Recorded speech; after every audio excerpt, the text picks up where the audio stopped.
Swayam Prabha. Digital India. Educated India.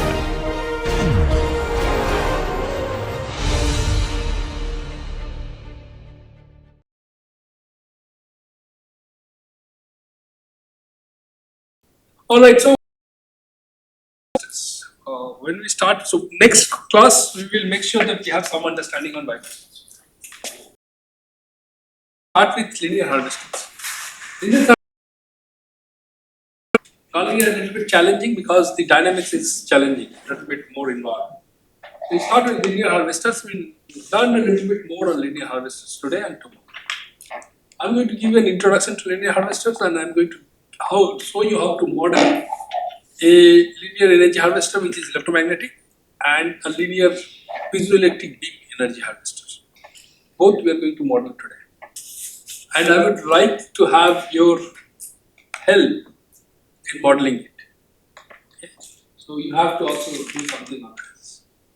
Alright. How many of you know frequency domain approach? That means converting time domain to frequency domain, Fourier series, Laplace domain, Laplace series. You can convert equations to Laplace domain. If you cannot convert, you just listen that it happens. I cannot prove this now. So outline of the lecture is linear energy harvesters and their types. We have talked about a little bit on this. Electromagnetic energy harvester, we'll model it. Then piezoelectric harvester, we'll model under harmonic as well as random excitation. We'll model on it. Hybrid energy harvesters and how to do optimization of harvesters. I'm not going to give you a detail on optimization because that itself will take 2 classes. I'm just going to tell you if you optimize this, you get this kind of results. Okay? Keep optimization among yours. That's a whole 2 course. Take 2 classes will take. And many of us may not know what is optimization or how to do it. So this is the linear harvester. A linear harvester, as you can see, it's a spring mass system. Okay, the top picture is of a electromagnetic energy harvester, and the right picture, right top, is of a piezoelectric energy harvester. And as you can see, the model, mathematical model of them are given in the bottom. That is called schematic diagram. As you can see, there is a fixed surface where you are giving excitation Yg, and then it is connected with a spring and a damper, and then a mass. And the mass moves within a solenoid. Mass is M2, which moves within a solenoid, right? And the solenoid picks up the power and moves it to resistor R. This is for electromagnetic. But the picture changes when you come to piezoelectric system, where you have a passive system over which there is a piezoelectric patch, right, and a tip mass. So the model changes a little bit, where you could see apart from spring and a damper, there is an additional part which is called piezoelectric part attached between the mass and the surface, right? So that additional part changes the equation. So we have to model these two in a different models because this equation changes based on the piezoelectric part that is attached to that. This kind of system are called spring mass system. If you know, these are called spring mass system because there is spring mass damper system because there is a spring, there is a mass and a damper. Okay. So let's look into electromagnetic energy harvesting. First, in the electromagnetic energy harvesting, you could see the model remains same. Okay, you have a spring, you have a damper, you have a mass that moves within the solenoid. So when you model it, and there is excitation from the top. Now when you give an excitation, your mass will move by the excitation, plus it will move because of the elastic motion of the spring. So there are 2 kinds of motion we call it here. One is called elastic motion. Elastic motion means the motion that will return back to its own position, and there will be a rigid motion because of the support. So the support is moving, right? The support will move and then the spring will move. The support will move and the spring will move. So that the support motion is Z of t and the spring motion is Y of t. Okay. So Z of t is the excitation that you provide and Y of t is the motion of the elastic spring. Okay. Then you model the whole system. Once you model the whole system, you get an equation of motion which is mz double dot cz dot plus kz equal to my double dot. Sorry, Y is the excitation and Z is the elastic motion of the spring. Okay. If you see this system, for those who have forgotten dynamics, we call it a mass spring system and its natural frequency is given by root over of k by m, right? And its damping is given by c by root over of m. Now those things I will give a little bit detail maybe in the next, I will try to put it in the next one when you do MATLAB program. We thought we will not put it, but now things are there, should be a recap on the class. And if you transfer this into frequency domain, the response comes as a transfer function as it's shown here. S is the domain, frequency domain approach divided by the denominator of the transfer function that comes in. When you have such a system, you can plot them and find its natural frequencies using the denominator itself. So look at it. This is a gain. Gain in the sense you have y of s as your input excitation and your z of s as an output excitation. So that's called a gain. That means how much you are increasing, amplifying your input response or de-amplifying your input response. Right? So when you do a little bit of maths on that with a sinusoidal excitation, the z of t, the output from the harvester can be written in this form. We will show you in the next class possibly. You could see that in the denominator, you have two things. One is 1 minus omega by omega n. Omega n is the natural frequency of the system, and omega is the excitation frequency that is coming from outside, right? From the host. Now, if they are same, so it becomes 1 minus 1. When it becomes 1 minus 1, your denominator values goes very low, and the numerator goes up. Or not numerator goes up, the whole system response goes up, right? And therefore, that's called resonance. Because at resonance, your natural frequency and your excitation frequency will match, and when they match, your system response goes very high.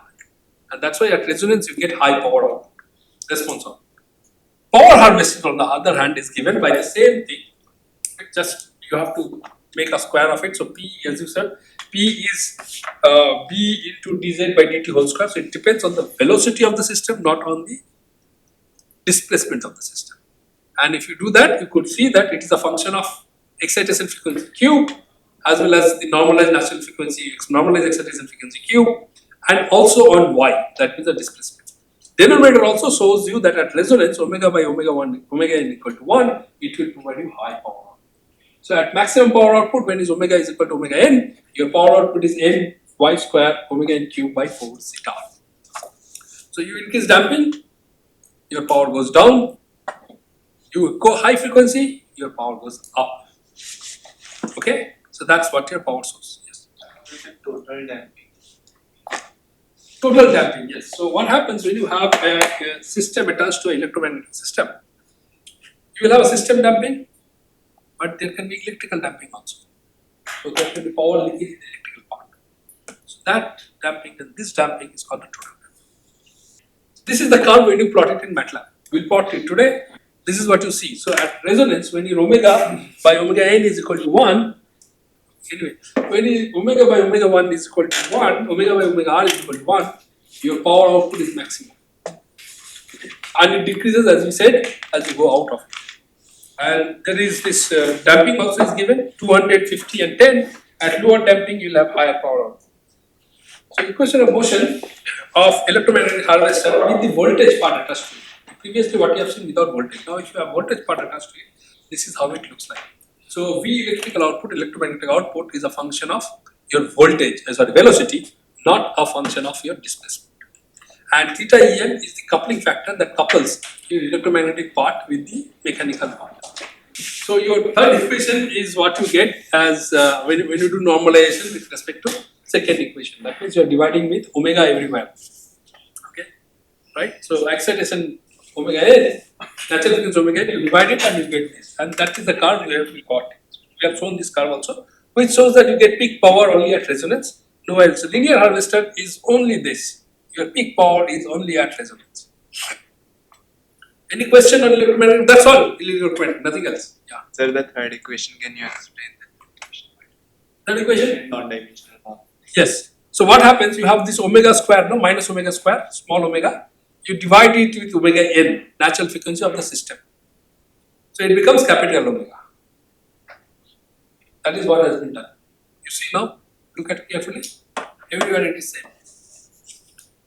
Okay? Alright? That is what has been done. And while doing it, what happens is when you have this capital omega equal to 1, you get my high power output. That's why you do the normalization with respect to capital. Any question? That is all is electromagnetic. We will run the electromagnetic system in the next class, but nothing else. That's very simple. So any question on electromagnetic?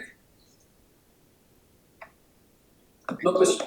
Piezoelectric is a little bit tough, as I said, because you have a beam now. A beam is a different kind of system. It's a continuous system.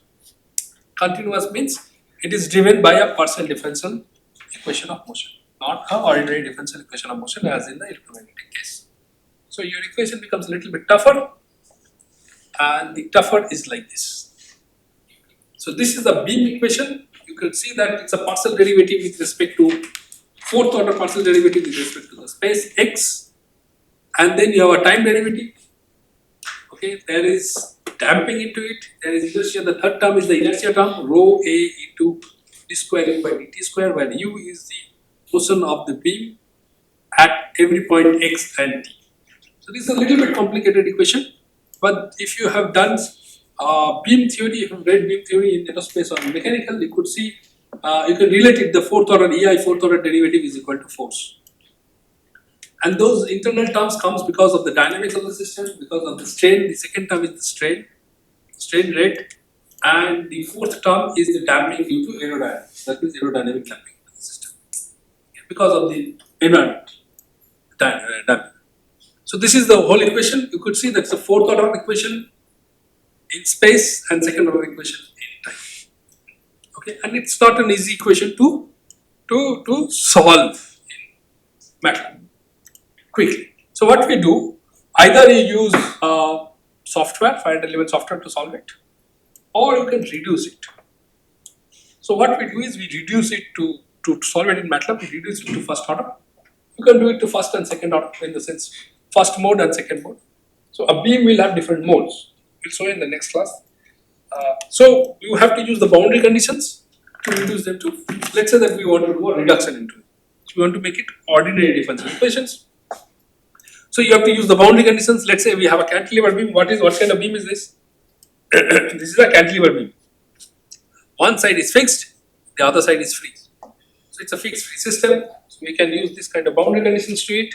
So at x equal to 0, your distance is 0 and your slope is 0. And at x equal to L, your moment is 0 and the force is 0.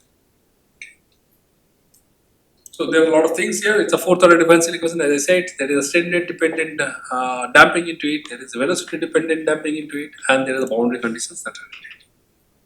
With all these, solving it is very difficult. So what we do, we assume the solution to be a product of time domain solution and the spatial domain solution. Okay. We call it separation of variable approach. We separate the space and the time, and while doing it, you do a lot of maths into it. We cannot show the maths here, so we do a lot of maths, a lot of derivations, and once you do the derivations, you get an equation which is like this. Finally, a single degree of freedom equation. Equivalent mass, equivalent damping, and equivalent stiffness. MEQ, CEQ, KEQ, and U is the deformation at various points on the. So that's why I'm telling that take it as a granted that this is the right equation. How did we come to this equation is a different approach. If you want to learn it, you can talk to the team here, Subanshu and Sudhir can help you finding it. But we cannot do it in class because it itself will take full class. Okay, and your mass equivalent and K equivalent are given in this format. So you can use it where phi is the shape function that you use. You have one finite element shape function. Here we call it modal shape functions. So you can use a modal shape function. So the final equations comes out to be like this. Now if you see, we had a PDE, we have converted it to a ODE. ODEs are easy to solve in MATLAB, PDEs are not. So we will solve PDE using softwares, probably in 4th day, but today we are solving only ODEs. Right, and then the circuit equation, you could see the circuit equation is the 56th equation. That is the electromagnetic, that is the piezoelectric circuit equation, and it is a voltage dependent. Right, voltage dot is equal to your voltage dot is equivalent to your x dot, velocity dependent equation. And then you have to integrate both of them in MATLAB together, and once you integrate both of them, you get your solutions. And there are a lot of parameters, as you can see, there are a lot of parameters integral that you have to find CP. RL is the resistance across the system, theta is the coupling coefficient, okay, and CP is one of the piezoelectric coefficient. Natural frequency still remains same, root over of k by m. So it will be k equivalent by m equivalent, and these are the system. When you run it, it shows you the same kind of response. Peak at the natural frequency, right? When the natural frequency and excited frequency is 1, that means there only you get high peak. Other than that, you don't get high peak because the system is again linear. It's not a non-linear system. Okay, and the response is time history. That's one. We will try to see whether we can plot this time histories today or not. So when you choose for first cantilever beam mode, that means you choose the phi of x, the safe function, model safe function, and the first function. You get this kind of. You have two kinds of system. One is piezoelectric model with inductance and without inductance, and both equations remain same. Only the electrical part of the equation changes.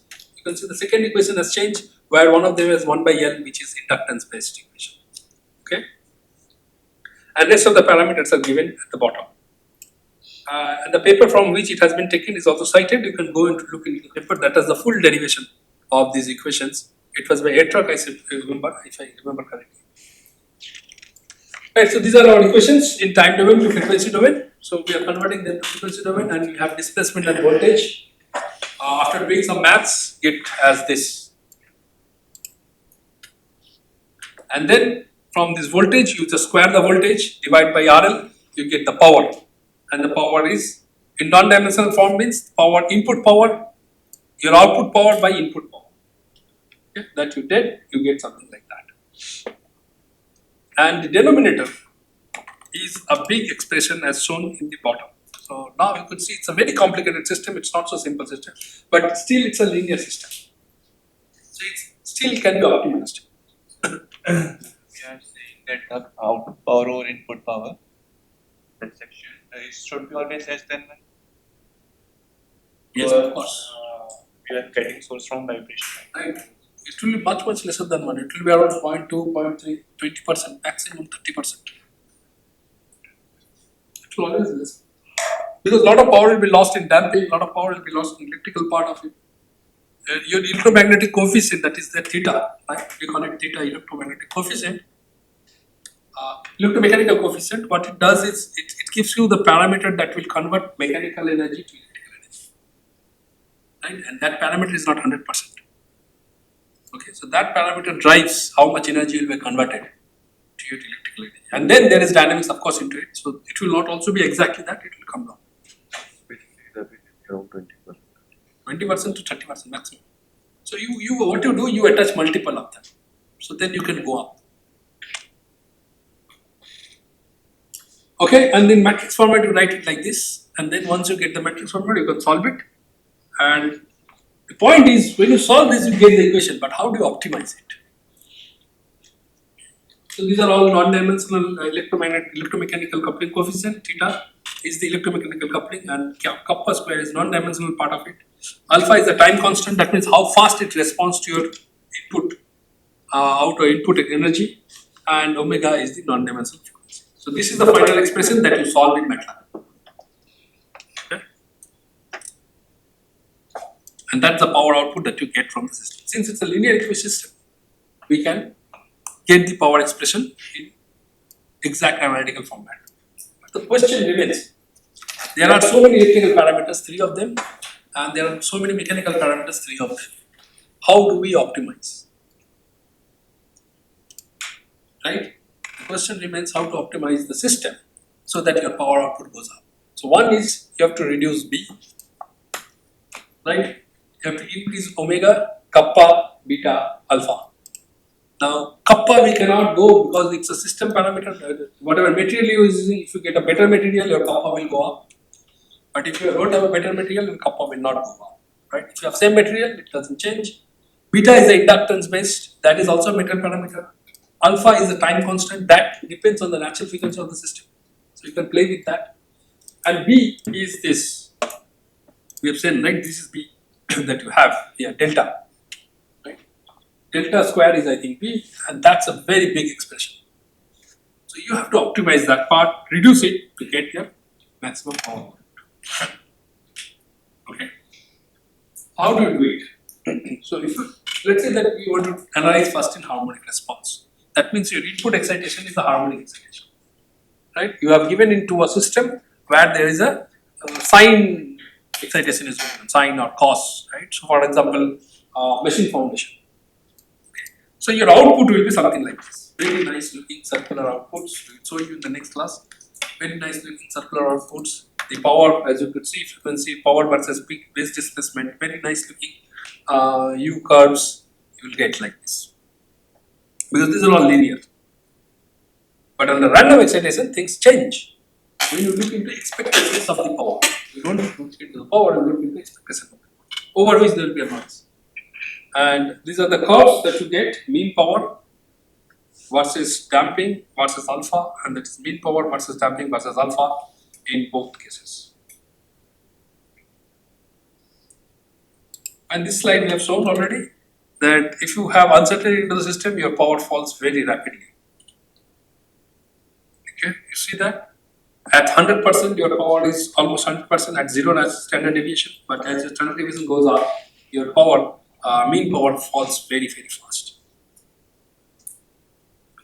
This is with respect to, these are all done geometric optimization. That means we have run it for various values of parameters and shown this curve.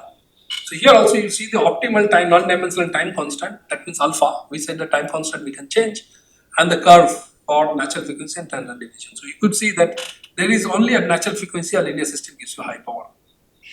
Okay, and these are the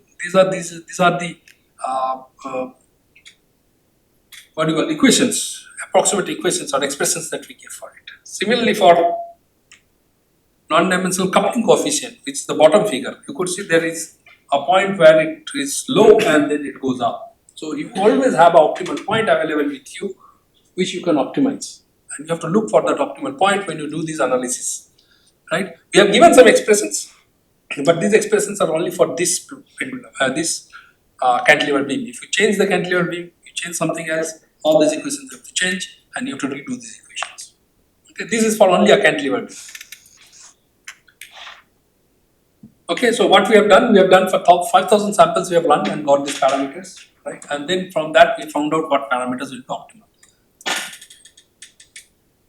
So on a nutshell, there are two kind of harvesters we looked into. One is called electromagnetic, one is called piezoelectric. The advantage of electromagnetic is produce a high current, easy to build, tuning is easier, have low resonant frequency, very easy to solve, very easy to understand. You can make it yourself in the lab if you want. Disadvantages is produces low voltages but high current, heavier and high volume because you have to put a magnet, so it's heavy.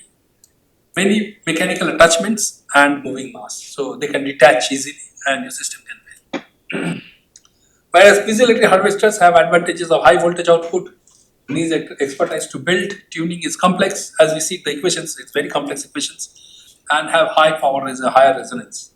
Disadvantages are produces high voltage, produces low current due to high internal resistance. So piezoelectric material will have an internal resistance, and for that it will produce very low power output. Therefore, we looked into something called hybrid harvester, where we can combine both the advantages, right? And if you combine both the advantages, you get better power output, and you can play with the tuning parameters also quite nice. We have shown this, and the equations you could see a little bit more messy, okay, but still handleable because all are OD. So you just put it in OD for and run it, it will solve. And the schematic diagram is also a little bit messy. You have the first mass, the piezoelectric part, and then the electromagnetic part attached to it. In the frequency domain also it looks quite messy, but if you do it by hand, you can get hang of it. It's not very difficult. Multiple number. So right now here is 2 degree of freedom system, as you can see 2 masses are there, but you can put multiple. Okay, this is the power output from those equations. I'm not getting into details of the equation because there is no point unless you do by hand, right? If you have to do by hand, then only we'll understand what's going on, because these are all jumped. A lot of steps are there in between. Right, this is the experimental setup. Right, you could see the experimental setup. I don't know whether we don't have it right now in the lab because this is done almost like 5-6 years before. And this is the power output that you get from it. Right, this is the power output with piezoelectric experimental in theory, and then the red one is electromagnetic harvester, experimental and theory, and the bottom one is hybrid harvester. Okay, without optimization. You could see that your power output goes up. So that's the advantage of hybrid harvester. But if you optimize it, you get much better. We have shown it in one of the slides previously. Right? You could see that you get in PE and EM harvester, you get PH, piezoelectric harvester has higher voltage output, whereas electromagnetic harvester has lower voltage output. Same for current, your piezoelectric has lower current output and electromagnetic has higher current output. So when you combine, you get a better response. We tested it with different kind of systems that are available in the literature, and our power density was quite high. Hybrid harvester was power density was quite balanced with respect to others. You could see that. Okay, 349 is our proposed higher hybrid harvester. But if you attach more, more electromagnetic to it, you get better outcome. This is the optimization part. Choice of electrical parameter. So we did again an optimization, and you could see there are optimal points available. With optimal point running, you could see the red curve, which gives you much better response. Okay, so you can optimize the mass, you can optimize the stiffness, you can optimize the electrical parts. We did only mechanical part optimization. I think with that we'll stop. If you have any question, we would like to answer them.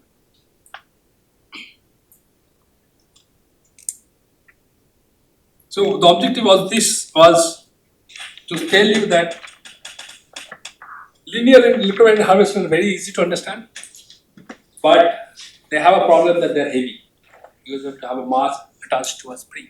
Attachment can break, right, and they can fail.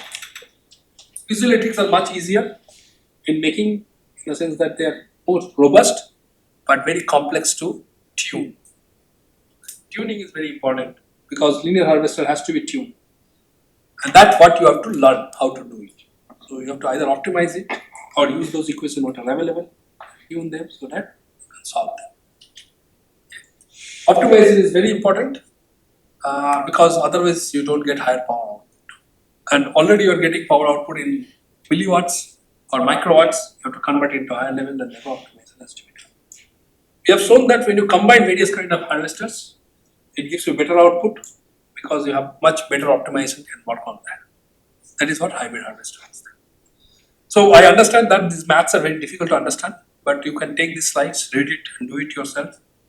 Next, after tea break, we'll come back and we'll give you a little bit hint on dynamics, linear dynamics. What is the linear dynamics? How these equations come?